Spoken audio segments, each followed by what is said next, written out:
have an outcome objective for this session today. At the university, I was in, hundreds of meetings. And most of the time, I walked out of the meeting and said either, that was a waste of time, or what did we accomplish, or what were we supposed to do?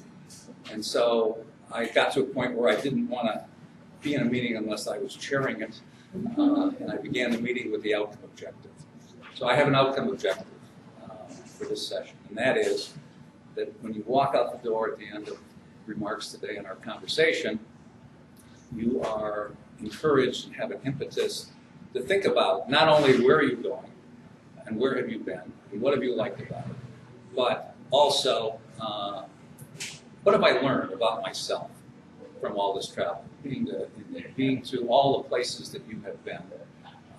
What does that say about you as a person, your goals, objectives, and what you might want to do in terms of children and grandchildren to help them learn from travel? I suspect all of you, whenever you have an opportunity, you take kids, you take grandkids on trips, and one of the things that I think can be very, very useful and developmental for younger people, younger than all of us, is to encourage them to think about what they're learning and how they're growing from the experiences they're having. I had a transformational point in my life 9 years ago. I had two daughters. My daughter Chelsea, by the time she was 21, she'd been to 33 states and 25 countries on 5 continents. Her younger sister made it to her 7th continent on her 17th birthday as we were on a ship off of Antarctica, turns out with Dick Wynn. And then she was an exchange student for 5 months in New Zealand. And I could see these kids, how transformative these travel experiences were for them in terms of helping them, 1, appreciate what they had, 2, seeing that the rest of the world, much of it is not as different from what they have experienced, to come to a sense of gratitude about what they have and a sense of wanting to help other people. And then 9 years ago, my older daughter Chelsea died of cancer. And as a result of that, I decided I could sit around and feel sorry for myself, which I did for a while. And then I decided this isn't doing anybody any good. How might I do some things in Chelsea's memory? And so I went to the principal at Webster Groves High School, who I knew well, and said, what are we doing with experiential learning at Webster Groves High School? And the principal said, well, we're talking about it. And I said, we've been talking about it for years. What's it going to take to do something? And he said, well, of course, we need some funding. And I said, what if we establish the Chelsea Detrick Experiential Learning Center at Webster Groves High School? I'll fund it. And he said, well, that would get it going. So we went to a Board of Education and submitted a proposal and established in 2010 the Chelsea Detrick Experiential Learning Center at Webster Groves High School. Now we have a couple hundred students each year who we say to them, what do you want to do? How do you want to find your passion, develop your passion?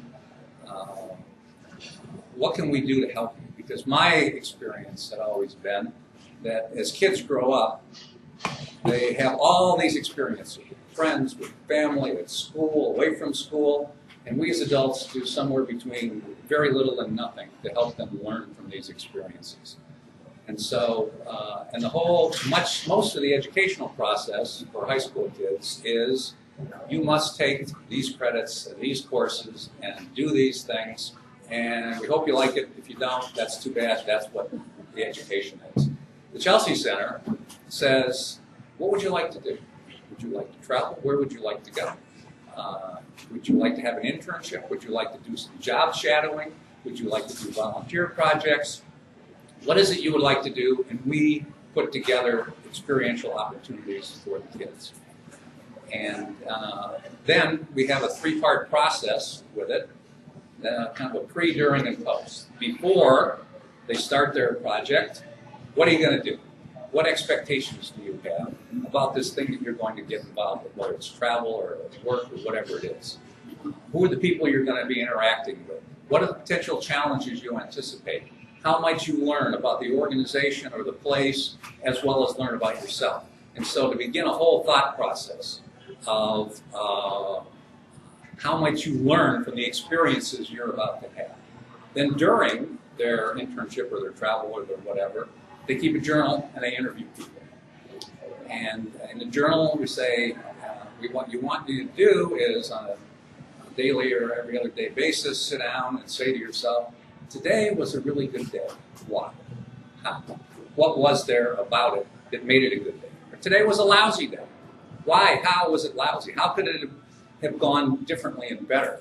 And to think about that. And at the end of the experience, a whole structured, reflective process. I just did X. What did I learn? What did I learn about myself? We had one student who wanted to work in science labs. And so we got her summer internship at Washington University in the biology labs.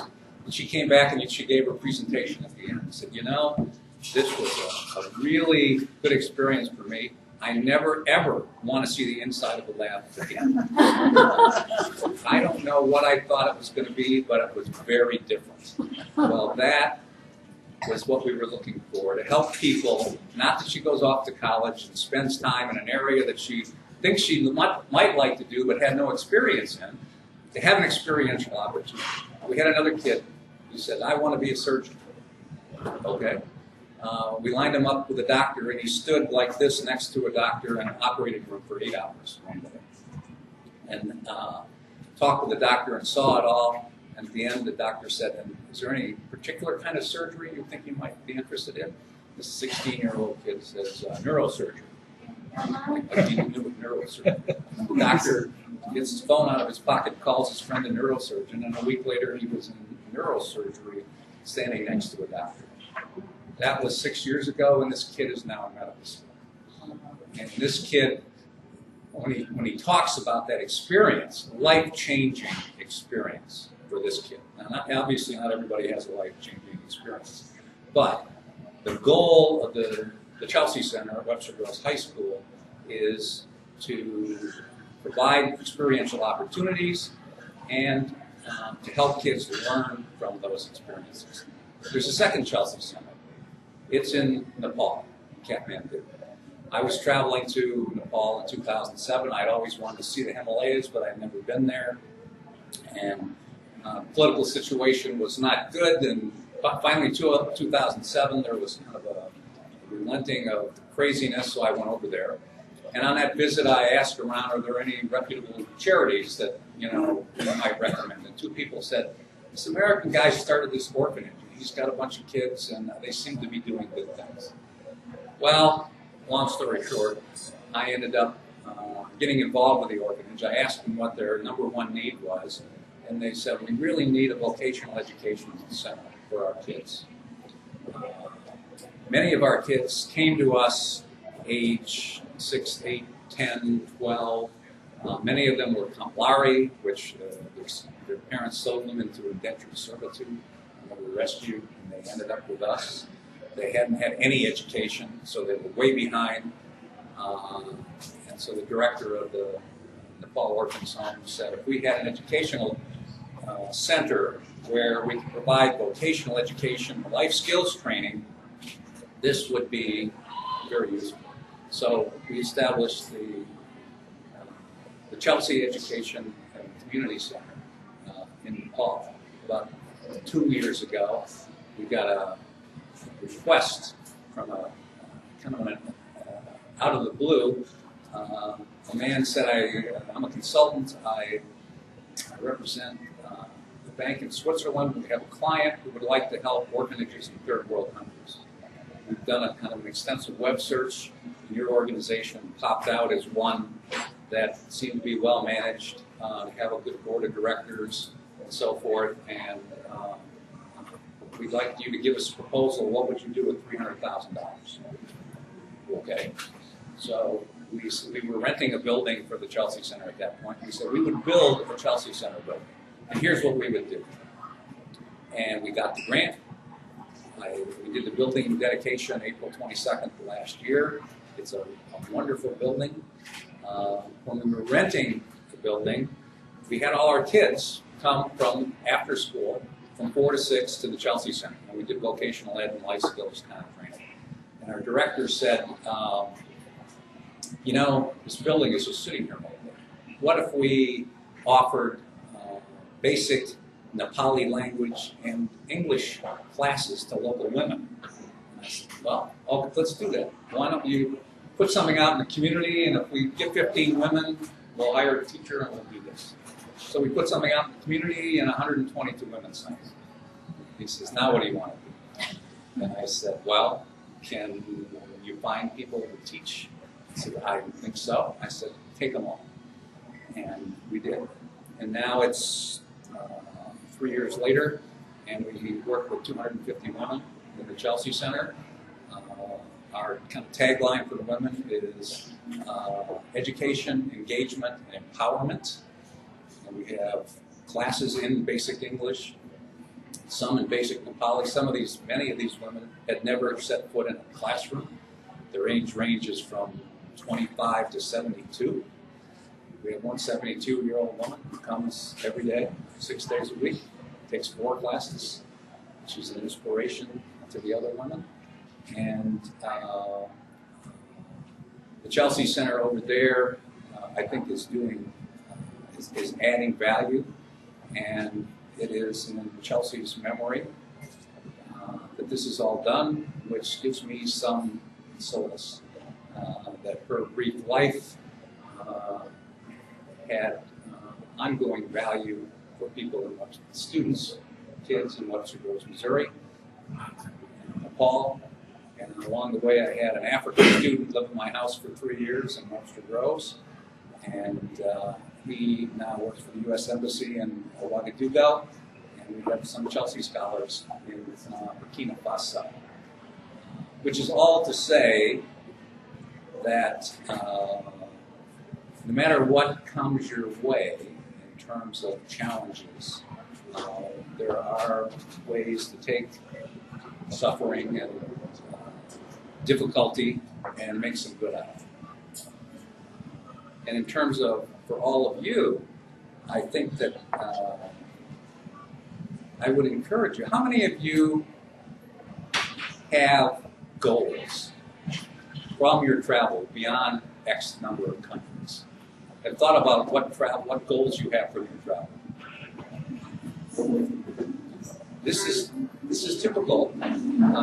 The course I teach at Washington University, the challenge I have with graduate students at Washington University is to get them from being thinkers to being doers. Students, we begin the course I continue to teach over there, setting some personal growth objectives. What do you want to do to improve yourself? And I get initially things, well, I would like to do this, I hope to do that, I wish that this, and I tell them all, no. Cross all that off and put, I plan to. You can do these things. You just have to define them for yourself. And what I want you to do, students at Washington University, is to move from thinking about all these things to being a doer and doing things. Now, with you all, it's the opposite challenge. You all are doers, at least as it relates to travel. You have been all the places that you have been, and what I want to encourage you to do in terms of the outcome of this session is to think about how do you translate all those past travel experiences and potential future experiences into a sense of who you are and what you want to be, in addition to what you want to do and where you want to go. What I'd like to do is take 60 seconds and ask each of you to think about a travel experience of the many that you've had that you found interesting and developmental and helped define who you are. And given time and so forth, I'm going to ask 3 of you to talk about this. So, I will do 60 seconds, and I want you to think about one of your travel experiences and tell us in a couple of minutes what that experience was and how it impacted you as a person. Go. Who would like to comment on what they were thinking about? Yes.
I want to comment on that. It's something I do had to see. I talk to my students who say things like, "It changed me." I have a different way I encourage you to think about that. You changed yourself based on that experience as a catalyst. I was open to it. And it's more than a linguistic thing. A lot of people, we read books. How many of you have read Viktor Frankl's Man's Search for Meaning book? I would encourage everyone to read that. Frankl was in the concentration camps in World War II. And he came out of that defining a positive purpose in life. And if he can do that, then what can we do? And we have students, as we talk about that book, they'll say, oh, the book made me think, feel X, Y, Z. Say, no, time on. I really want you to buy into this idea that the book, you're giving all the credit to the book. No. Give the credit to yourself. The book was a catalyst. It got you thinking. Okay, and if you decided to change your thinking or develop your thinking, that's on you. Congratulations. Good for you. And in terms of experiences changing us, I would like you to put it in the context of, based on some of the experiences I've had, it's giving me pause to think about other people, myself in a new way, and take credit for the fact that you are defining, redefining, thinking about yourself in new and different ways based on the experiences you've had. Who else would like to comment? Yeah.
There is, I think,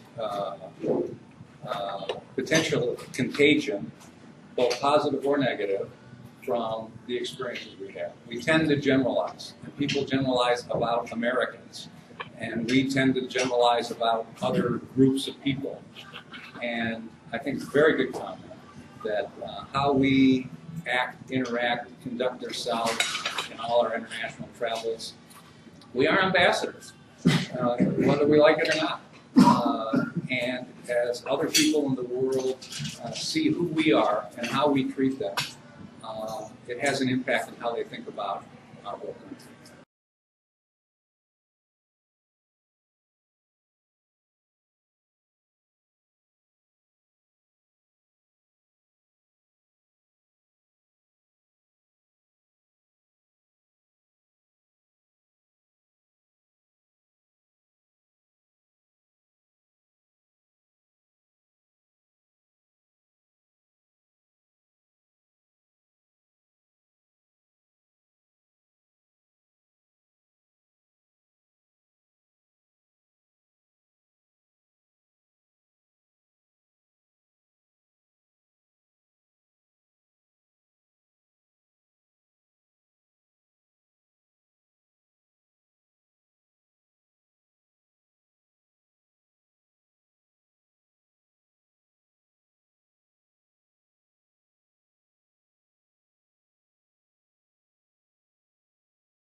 All of the experiences are part of you, who you are.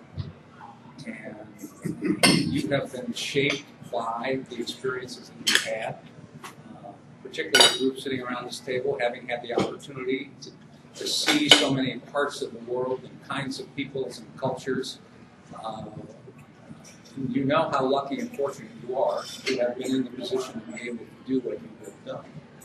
And I really encourage you to think about how the various travels you've had and the travel you're about to have can potentially have a continuing further developmental effect on your definition of who you are and what you want to be. In my class, I have students, as a reflective exercise, to write their own obituary. And whenever I mention that, I get very quizzical looks. And I say, what I really want you to do is think about, at the end of the day, I mean at the real end of the day, what do you want people to remember about you and think about you? And I give my own personal example. I wrote this down in my 40s and it still holds. And I said, there are 4 things I want to be remembered. 1, he was a good father, or at least he tried to be. 2, he made a contribution to education. 3, he helped people who needed help. And 4, he saw the world and had a hell of a good time. And now, if I'm not every so often, I take a step back and say, how am I spending my time? Am I working on these 4 objectives? If I'm not, I need to reallocate some of my time to some of my things, because those are the 4 things that for me are important in defining who I want to be and what I want to be. And I would encourage all of you to take time at some point, if you haven't, to this so far, to say, so, what do I want people to say about me at the end of the day? I mean, they can say, oh, she traveled to 150 countries. Okay. That is part of who you are. And believe me, knowing Gig Gwynn for the last 45 years or whatever it's been, that is the whole travel thing and going to every country in the world is a major thing in Gig Gwynn defining who he is. And I think that's terrific. And the rest of us have probably been to less places, but that doesn't mean that the experiences we've had can't help us define who we are and what we want to be and do. I wrote for the Chelsea Center at Webster Groves High School. I sat down and it turned out in a few hours wrote 10 pages. The title of which is "Taking a Family Trip: Some Thoughts on How to Make it a Learning Experience for Your Child." And it's not rocket science, but it's, think about where you're going, what you might want your kids to do and learn and how you might like them to grow. Listen to them in terms of what they might want to do, what they think about it, what their feedback is, and so on and so forth. And I have a website, not selling anything. On the website there are several sections. One is travel, and I have some notes on impressions of Bhutan and impressions of India, and travel kind of stuff that you would likely relate with. There's also a book notes section, and I have students in my class read 3 standard books and then read whatever else they might want. And there's a section called book notes, and I've suggested that you might want to consider reading Viktor Frankl's book, Man's Search for Meaning. Most of you aren't going to do that. Just because we got lots of things going on, we got a stack of books already to read and whatever. You can go to my website, and I'm going to leave my card here that has my website if you're interested. And here are 2 pages of notes of quotes from Viktor Frankl's Man's Search for Meaning and 20 other books that you can say, oh, well, you'll get a sense of the basic thesis and ideas in the book. And then, if it grabs you, go read the book. And reading, as I sense all of you, for all of you, is can be a passion, particularly when you're going to go to Tibet, you're going to go to Bhutan, or you're going to wherever you're going, to read the culture and history and read about the people. The first when I went to Tibet, I said, how is it that the Tibetans claim historical roots of independence where the Chinese claim historical roots that they're part of China? So I read 2 histories of China, one written by the Chinese government and one with a foreword by the Dalai Lama. It all goes back to Genghis Khan. The Chinese say that Tibet has been part of China since Genghis Khan. And the Tibetans say Genghis Khan wasn't even Chinese. He was a Mongol. And at any rate, just to try to understand where do some of these controversies and differences come from, reading, I think, can be a very, very useful process. And underlying it all, to me, is the whole encouragement for you to have a reflective process. So often, we do. What was that all about? Oh, that was great. Oh, it was terrible. How? Why? What does it say to you? And to encourage you to be reflective with the travel that you do, and the life that you're leading, and to think about how all the experiences that you're having can be impactful to you in defining who you are and what you want to be and what you want to do. I'm going to stop there and be happy to talk about any questions.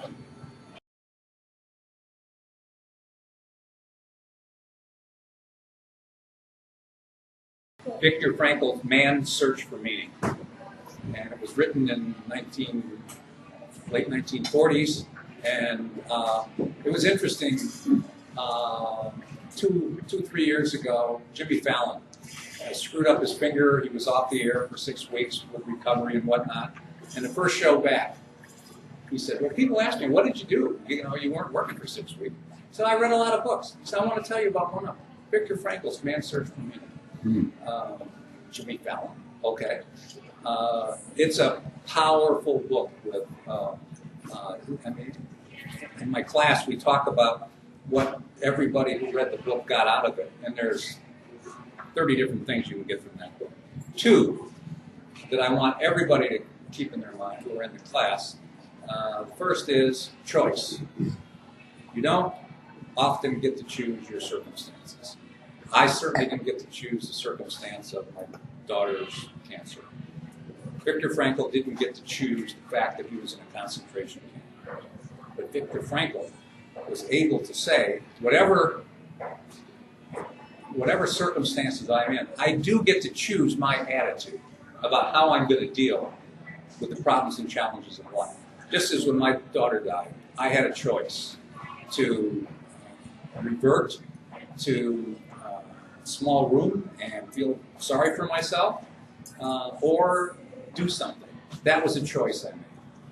And Frankl made the choice to define a positive meaning in life from his experiences in a concentration camp. If he can do that, then what does that say about human capability and our own capability to define, to choose our own attitude and define ourselves, not based on our circumstances, sometimes despite our circumstances. Other questions?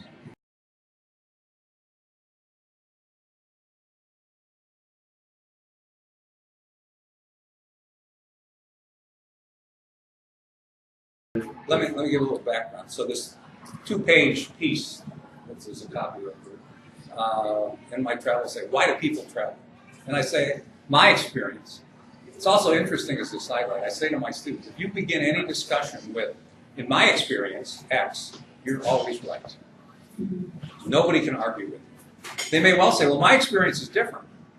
That's cool. But in my experience, why people travel, the 6 things. First, they're escape. Get away from things. Second, fun. They have a good time. 3, to learn, broaden our perspective, to explore. 4, take time and space to reflect. 5, to share, to do travel with somebody, to share the experience. And 6, ego. And I think that most of us have some mix of most of these characteristics on why we travel. And I always, and Dick Gwynn is a very good friend. Let's say I was in his wedding and so forth. And I'll say, Dick, he'd say, well, I need to, go to all the world's monuments, or I need to whatever. And I said, that's all ego, Dick. You don't need to do that. I said, no, that's how I define myself. Okay. You want to do, that's fine. But recognize that part of what you're doing is it's an ego boost. There's nothing wrong with it. There's nothing wrong with it at all. But just to recognize that that is one thing that for some people it's a big thing to be able to say, oh yeah, I was all these places. So I have some of that. I don't discourage people from having their ego involved in their travel. I just hope that it's much, much more than that. Because travel provides such opportunity for growth and learning and development. Any other questions? Yes.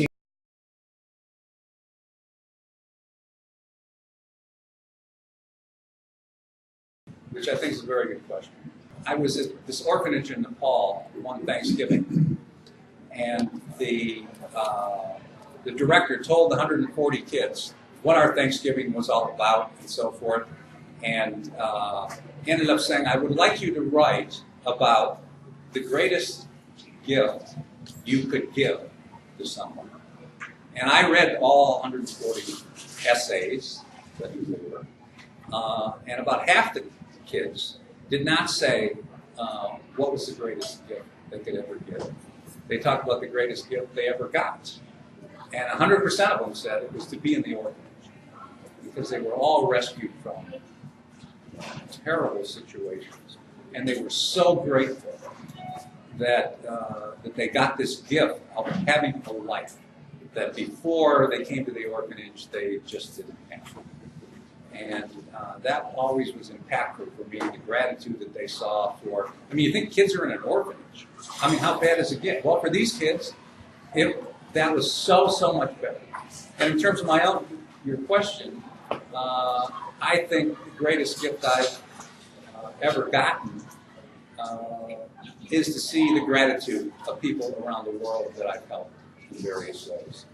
That, sometimes I was on the board of this organization for 6 years. I spent 20 hours a week with all the stuff. And why do you do that? Well, I felt the sense of I got back from that, as you said, in terms of what you got out of helping people. And it's certainly related to one of my 4 things of he helped people who needed help. I think that what I'd like to do, because I know some of you have to leave, is circle back to the objective that I set for myself in this session. and that was that based on our conversation, our discussion, an encouragement to you to use the travel that you have done and you are about to do and you're going to do over time in a positive, reflective way to help you define yourself in terms of who it is that you want to be, what it is you want to do, and how you want to approach the future. And so if, on my business card, when you retire, you have to say, so what am I? So I have on there, I'm an educational catalyst, traveler, and a writer. And I hope this brief conversation might have been catalytic and that you will use some of the thoughts today to think about your own goals, objectives, moving forward.